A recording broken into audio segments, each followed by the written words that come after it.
السلام عليكم ورحمة الله وبركاته. اللهم صل على محمد. رمضان مبارك، رمضان مبارك. وأنا ولا سلامي. halkan waxaan ka hambalyeeynaya barasaabka Zeylac oo xiray Saleeman Abaadir ninka maaragtay dad intuu ka soo kaxiyay Boorama ili turnuwa baan u qabanayaa ninkaasi waa ninka maaragtay hayni bara Saleeman Abaadir. Saleeman Abaadir waa ninka maaragtay Zeylac ay ka degilaadahay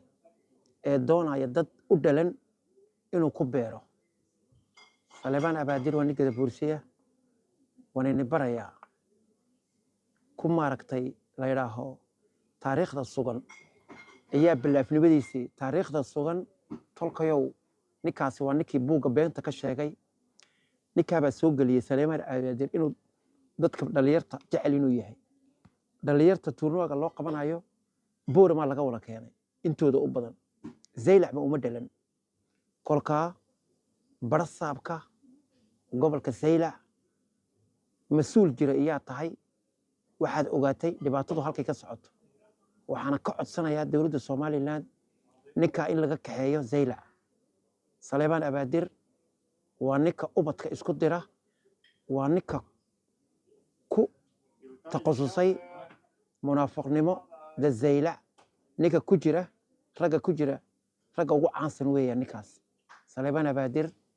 Zeylac waa in laga qabto. Saleeman Abaadir wuxuu ku noqday Zeylac dhikilo xusulka ka soo baxay xaragana looma sida karo xanuuna looma geyn karo ku noqday kolka dadka la keenay turnuwa baa loo qabanaya leeyahay Ramadaanka reeb Boorama weeyaan iyo reebon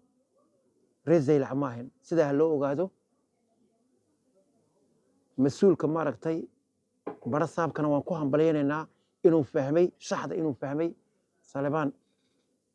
Abaadir uu waday dabshaanka qabiiliska qabiyaalada meesha la jooga waa in laga qabto Zeylac dadka Zeylac u dhashaan la hadlaya ee Ciise weyne ka soo jeeda ninka waa inaad ka qabatiin inagama karti badno ku kasto dabshaana haddaad daawatiin dabshaannimada waxbuu qofku moodaa kolka waa ninkaas waa nin qabiiliya turnuwa uu dhalinyar u waxaynayna ma ahina waa dad uu ka soo qaaday Boon iyo Boorama waxaana ku hambalyeeynaya barasaabka Zeylac shaqadiisii buu qabsaday sharaf iyo maamuus buu leeyahay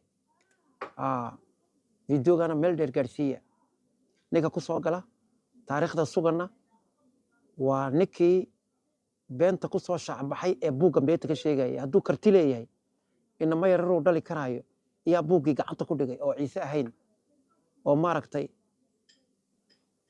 daahir gaas iyo diini darweys oo maaragtay Nairobi jooga karti haddaad leedahay buugii beentaad ka sheegaysay maanta u soo fadhiiso labada dhalinyar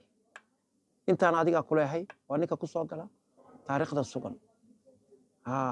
Saleeman Abaadirna in la xiro waa nabadda Zeylac ishana ha lagu hayo ninka Zeylacna ha laga qaado. Assalaamu calaykum waraxmatullaahi wabarakaatuh.